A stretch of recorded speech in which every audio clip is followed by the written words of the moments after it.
Let's mic history को जानो।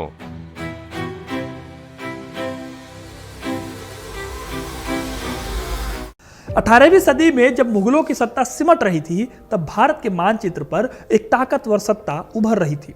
दक्कन के पठार से निकली सत्ता के भगवे झंडे के नीचे देश का 1/4 हिस्सा आ गया था। दक्कन में निजाम भी इन्हें टैक्स देने के लिए मजबूर हो गए थे और उत्तर में कई राजे रजवाड़े इनकी ताकत से कांपते थे। ये ताकतवर सत्ता थी मराठों की, जिन्होंने 18वीं सदी में बड़े पैमाने पर अपनी शक्ति का परिचय दिया था।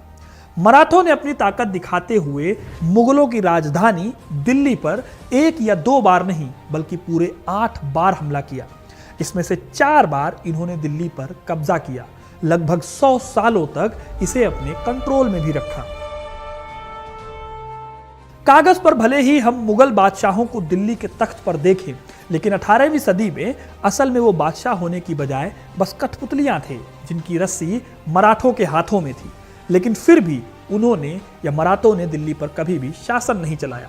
एक तरह से मराठों ने मुगलों को अपनी कठपुतली बना लिया था, लेकिन फिर भी दिल्ली के ऊपर अपना हक जताने की कोशिश मराठों ने कभी नहीं की। अब ये बड़ी दिलचस्प बात है, क्योंकि भारत में जितने भी बड़े एम्पायर हुए, उन सब की कोशिश रही कि दिल्ली उनकी हो जाए, लेकिन मराठों में ऐसी चाह नहीं थी।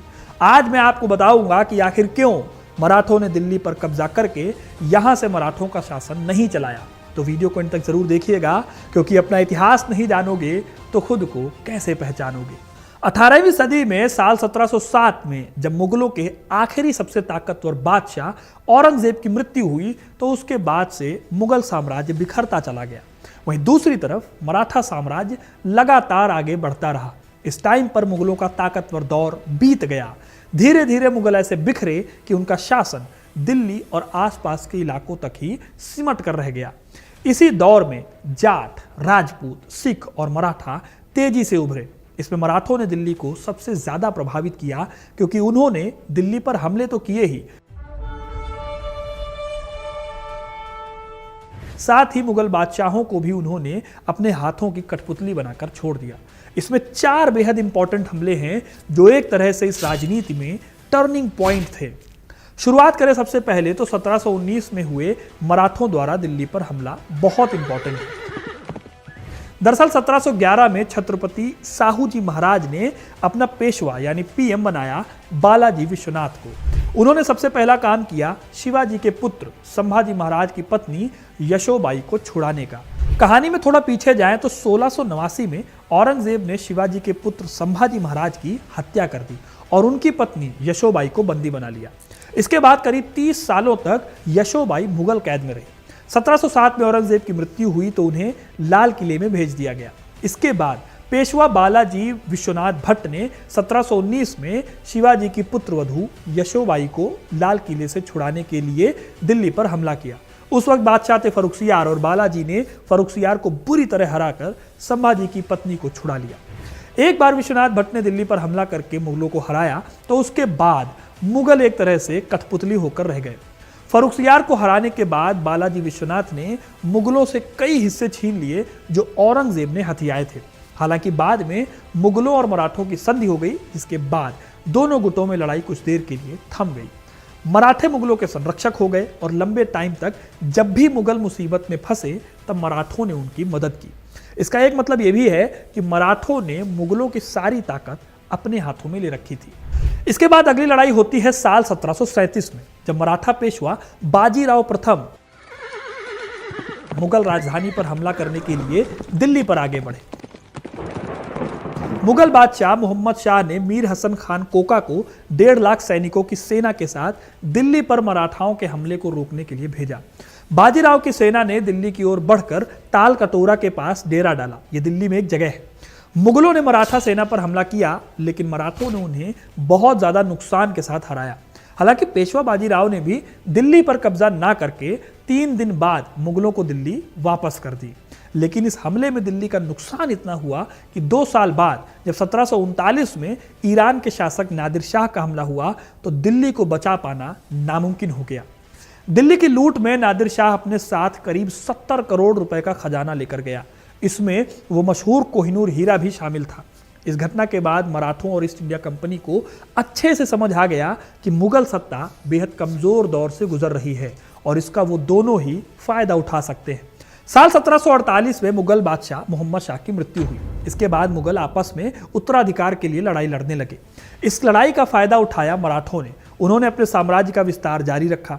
इसी दौरान बालाजी बाजीराव भट्ट, जो कि पेशवा विश्वनाथ भट्ट के बेटे थे, उन्होंने पेशवाई को संभाला और दक्कन से लेकर उत्तर भारत के कई राजाओं को हराया। इस बीच बाजीराव ने साल 1757 में दिल्ली पर फिर से हमला किया। वजह थी रोहिल्लाओं का दिल्ली पर हमला। साल 1757 में जनवरी के महीने में अफगानिस्तान के शासक अहमद शाह अब्दाली ने दिल्ली पर हमला किया और अप्रैल तक वो यहीं पर रहा। अपनी वापसी पर अब्दाली ने मुगल सम्राट आलमगीर द्वितीय को कठपुतली बादशाह बनाकर छोड़ दिया और अपने खास रोहिल्ला सरदार नजीबुद्दौला को दिल्ली की सत्ता सौंप दी। यानी कि अब नजीबुद्दौला दिल्ली का असली शासक था और कठपुतली थे मुगल बादशाह आलमगीर द्वितीय। इसी बात से परेशान होकर आलमगीर और उनके वजीर इमादुल मुल्क ने मराठों से मदद मांगी। फिर इसके बाद 40,000 की सेना लेकर मराठों ने दिल्ली पर हमला किया। 2 हफ्तों की बहुत भयंकर लड़ाई हुई और इसके बाद दिल्ली को रोहिल्लाओं के कब्जे से आजाद करा दिया गया। इस जीत के बाद दिल्ली के असली शासक मराठे हो गए और मुगल बादशाह, उनकी कंडीशन में कोई बदलाव नहीं हुआ। वो फिर से कठपुतली शासक के तौर पर दिल्ली के बादशाह बने रह गए। साल 1760 में सदाशिवराव भाऊ ने लाल किले के दीवाने खास की छत से चांदी की परत को निकलवाया। 9 लाख रुपए की कीमत के सिक्के बनवा लिए उस चांदी की परत से। अब यहां नोट करने वाली बात यह है कि मराठों ने फिर भी दिल्ली को सीधे अपने कब्जे में नहीं किया। इससे पहले भी 1719 में जब विश्वनाथ भट्ट ने हमला किया या उसके बाद बालाजी बाजीराव ने हमला किया, तब भी मराठों ने दिल्ली को सीधे अपने कब्जे में नहीं किया था। हालांकि इसके अगले ही साल 1761 में मराठों के साथ एक बड़ी ट्रेजेडी होती है, जब पानीपत की तीसरी लड़ाई में मराठों की बुरी हार हुई। अहमद शाह अब्दाली के हाथों इस लड़ाई में मराठों के बेहद इंपॉर्टेंट सरदारों की मौत हुई। इसमें सदाशिवराव भाऊ भी शामिल थे। इस पूरी कहानी पर मैंने डिटेल में वीडियो बनाया है, आप इस लिंक पर क्लिक करके इसे देख सकते हैं। खैर, अभी आपको ये याद रखना जरूरी है कि पानीपत की लड़ाई के बाद मराठा कमजोर पड़े, लेकिन 1761 में पेशवा माधवराव के नेतृत्व में दोबारा मराठों ने अपनी ताकत को एक किया और 1771 आते आते उन्होंने महादजी सिंधिया जैसे महान मराठा सरदार की मदद से दिल्ली पर फिर से कब्जा कर लिया। आगे चलकर 1788 में रोहिल्ला सरदार गुलाम कादिर ने मुगल शासक शाह आलम को बंधक बना लिया। शाह आलम ने भागकर महादजी शिंदे से मदद मांगी। शिंदे ने गुलाम कादिर को हराया और उन्हें मौत की सजा दी। शाह आलम की रक्षा करने के चलते महादजी शिंदे को नैब ए मुनैब की उपाधि मिली।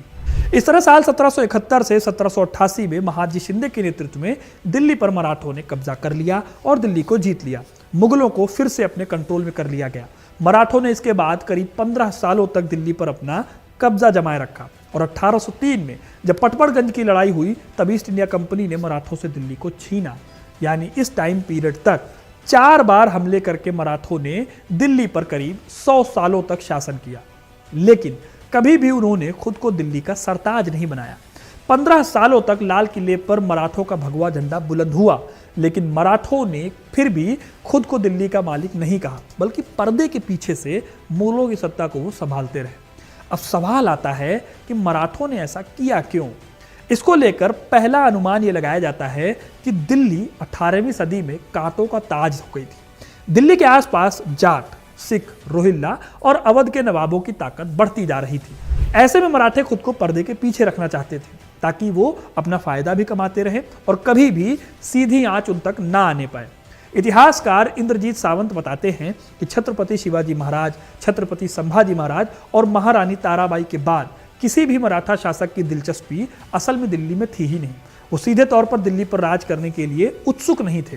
वो दिल्ली सल्तनत का कभी विरोध नहीं कर पाए। सदाशिवराव भाऊ, पेशवा और महादजी शिंदे काफी ताकतवर थे। वो दिल्ली पर दावा कर सकते थे, लेकिन उन्होंने दिल्ली सल्तनत के खिलाफ विरोध नहीं किया। मराठा शासकों ने दिल्ली की सल्तनत पर काबिज होने या मुगलों को उखाड़ने के बारे में शायद कभी नहीं सोचा, कभी कोशिश भी नहीं की। मराठा हमेशा उनके संरक्षक बने रहे। लोगों की नजरों में मुगल शासक थे और मराठा उनके नाम पर अपना काम कराते रहे। इस तरह से कहा जा सकता है कि छत्रपति संभाजी महाराज के बाद से मराठों ने मुगलों को सत्ता से हटाने के बारे में सोचने की बजाय मुगलों का साथ देकर अपनी ताकत को मजबूत करने का काम किया। जिसने उन्हें पानीपत की जंग के बाद हुए नुकसान से उठ खड़े होने में बड़े पैमाने पर मदद की। एक बड़ी वजह यह भी थी कि दिल्ली और दक्कन में जितनी दूरी थी वो मराठों को कमजोर स्थिति में डाल सकती थी। मराठों की जड़ें वैसे भी दक्कन से जुड़ी हुई थी, इसलिए उन्होंने दिल्ली पर कम ध्यान देकर दक्कन और उसके आसपास के क्षेत्रों को जीतने पर ज्यादा ध्यान दिया। एक तरह से दिल्ली तो मराठों के पास ही थी, वो बस कागज पर उसके असली शासक नहीं थे। कागज पर हम भले ही मुगल बादशाहों को 18वीं सदी में दिल्ली के तख्त पर देखते हैं, लेकिन असल में वो बादशाह होने की बजाय बस कठपुतलियां भर थे जिनकी रस्सी मराठों के हाथ में थी। तो दोस्तों ये थी कहानी कि क्यों मराठों ने दिल्ली पर अपने दावे को मजबूत नहीं किया, या उन्होंने क्यों पर्दे के पीछे रहकर शासन किया। आपको ये कहानी कैसी लगी कमेंट करके जरूर बताइए। वीडियो को लाइक और शेयर करना ना भूलें और ऐसी इंटरेस्टिंग कहानियों के लिए, इतिहास से जुड़े रहने के लिए हिस्ट्री कनेक्ट को सब्सक्राइब जरूर करें। धन्यवाद।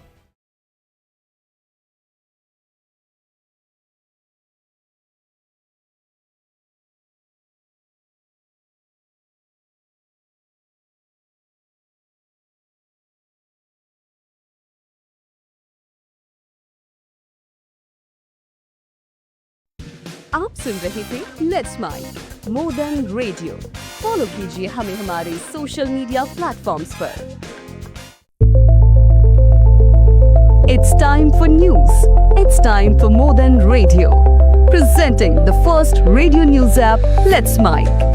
Let's Mic, a news-based app on your phone where you get to watch and listen news, talk shows, interviews, radio show podcasts. On Let's Mic, you get all relevant information of TV, print, radio, podcast, and digital. Let's Mic talks about every segment of life.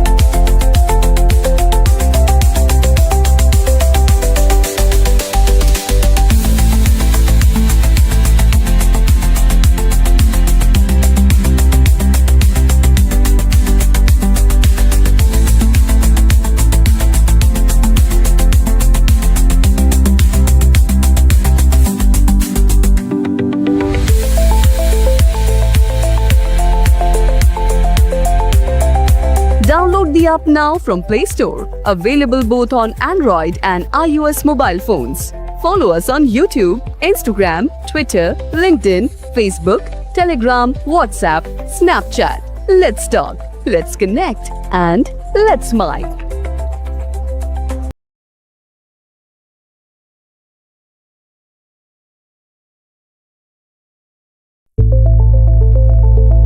It's time for news.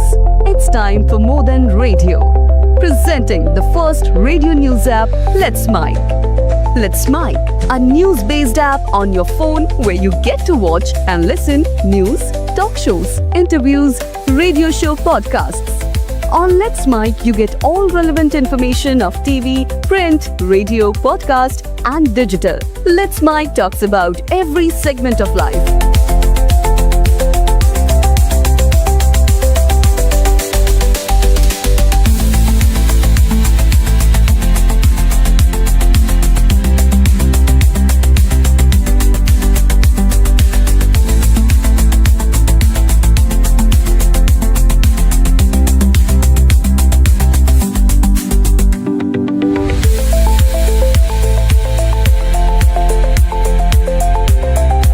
Download the app now from Play Store. Available both on Android and iOS mobile phones. Follow us on YouTube, Instagram, Twitter, LinkedIn, Facebook, Telegram, WhatsApp, Snapchat. Let's talk, let's connect, and let's mic.